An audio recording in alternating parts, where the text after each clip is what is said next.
అలరారు అందాల అలివేణి సీతమ్మ కలగన్న కనులే పూమలగా శ్రీరామ సీతమ్మ కళ్యాణమే రఘువంశ రామయ్య అరుదించి రాగానే మెడలోన ఒదిగే వరమాలగా భూమిలోన జరిగేటి వైభోగమే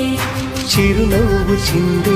వరుడు రామయ్య నన్ను సిగ్గులొలికి మధువు సీతమ్మారానే వచ్చే సుముహూర్తమే శ్రీరస్తు అంటూ శ్రీరామ శ్రీరామ శుభమస్తు అంటూ శ్రీరామ శ్రీరామ శ్రీరామ సీతమ్మ కళ్యాణమే భూమిలోన జరిగేటి వైభోగమే